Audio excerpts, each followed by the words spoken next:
Con su venia, Presidenta. Sea usted bienvenida, señora Secretaria de Gobernación, Rosa Isela Rodríguez. Le agradecemos su presencia en esta soberanía para rendir cuentas a las y los mexicanos.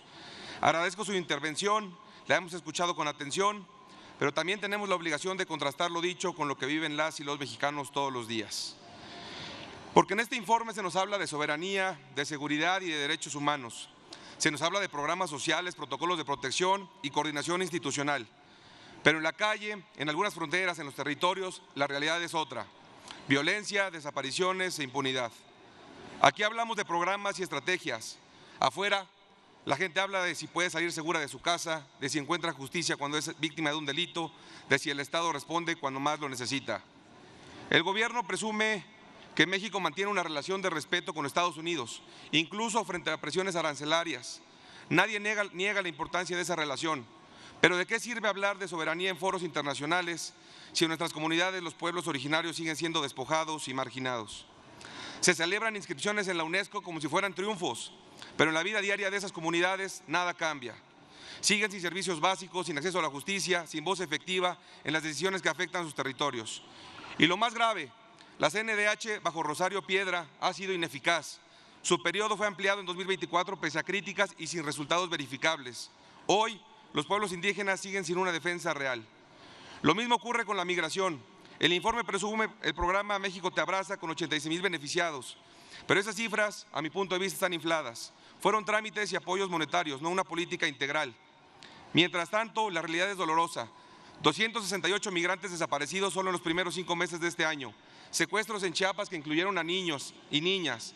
Casos en Veracruz, Sonora, Coahuila, Chihuahua que muestran vulnerabilidad en cada trayecto. Y entre 2019 y 2025, 6 años, apenas 53 sentencias por delitos contra migrantes. Estas cifras no son solo estadísticas, son historias truncadas, familias que no volvieron a saber de sus seres queridos. ¿Cómo hablar de soberanía externa si no garantizamos seguridad interna a quienes pisan nuestro territorio? Y aquí quiero subrayar algo. En Movimiento Ciudadano no hemos sido mezquinos en ese tema. Lo que pedimos es una agenda ambiciosa, bilateral, que ponga a los migrantes al centro, que ponga el crecimiento económico al centro. No se trata solo de reaccionar, sino de anticiparnos. Esa es la diferencia y esa es la exigencia que hoy traemos. Siempre cuentan con los votos de Movimiento Ciudadano cuando las personas son la agenda principal y se ha respaldado a la presidenta en ciertos rubros, dando la confianza y actuando con congruencia. Por eso le pregunto, secretaria, ¿qué acciones concretas va a tomar la dependencia que usted dirige para que los protocolos de protección a migrantes no se queden en asesorías, sino que realmente prevengan desapariciones y castiguen a los responsables? Si el panorama migrante es preocupante, el de la seguridad pública no se queda atrás. El informe presume que los homicidios bajaron un 25% y los feminicidios un 34%. Son porcentajes alentadores, pero detrás de ellos está la realidad. Más de 10,700 homicidios dolosos de enero a mayo de este año, un promedio de 65 por día. Más del 90% de esos crímenes permanecen impunes y ciudades como Tijuana, Juárez, Celaya, Acapulco siguen marcados por la violencia sin precedente alguno. La violencia no se mide en porcentajes, se mide en la vida que se pierde todos los días. El canje de armas puede ser útil, no creo que sea suficiente. Son medidas simbólicas, buenas para la foto, pero que no cambian el poder de fuego de los grupos criminales.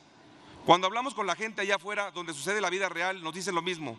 Pueden entregar un arma vieja, pero las armas de grueso calibre siguen en las calles todos los días, en manos de quienes controlan el territorio. Nada más volteemos a ver al senador Adán Augusto y su exsecretario de Seguridad cuando fue gobernador. La 4T defiende la soberanía hacia afuera, mientras grandes franjas del territorio son gobernadas por criminales. ¿Cómo explica, secretaria, que se presume reducción en homicidios mientras seguimos con niveles de impunidad que superan un 90%? ¿Qué medidas inmediatas se van a tomar para que esas cifras no se queden en el discurso, sino se traduzcan en justicia para las víctimas? Y si la seguridad pública enfrenta enormes retos, la seguridad nacional tampoco está resuelta. Se nos dice que se defiende la soberanía en nuestras zonas marinas, y claro, todos respaldamos esa defensa, pero la soberanía real no se mide en cumbres internacionales, se mide en si una madre puede dejar que su hija camine a la escuela sin miedo. Hoy existen mesas y consejos de paz de casi 10,000 millones de pesos asignados, pero no hay resultados verificables ni evaluaciones de impacto. Son estructuras costosas que no generan confianza ciudadana. En Nuevo León se han aplicado estrategias basadas en coordinación interinstitucional y evaluación rigurosa que sí han mostrado resultados. Pero esos modelos, en lugar de replicarse en los estados más violentos, se dejan de lado. Le pregunto, secretaria, con mucho respeto, ¿por qué no replicar esos modelos efectivos en los estados más violentos en lugar de seguir gastando recursos en mesas que no generan confianza ni resultados?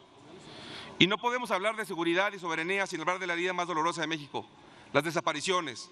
Hasta mayo de 2025 se registran más de 131,000 personas desaparecidas, un 12% más que el año pasado.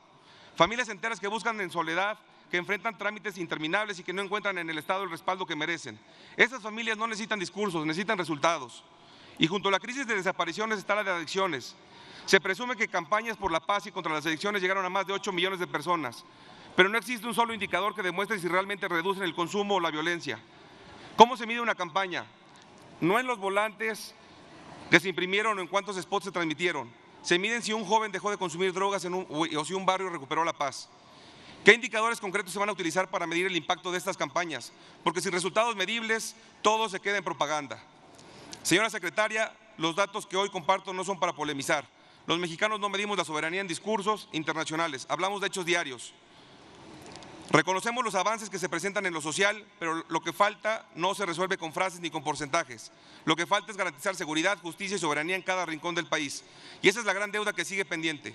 No basta un momento estelar en discursos. México necesita un momento estelar en la vida cotidiana de todos sus ciudadanos. Muchas gracias, secretaria.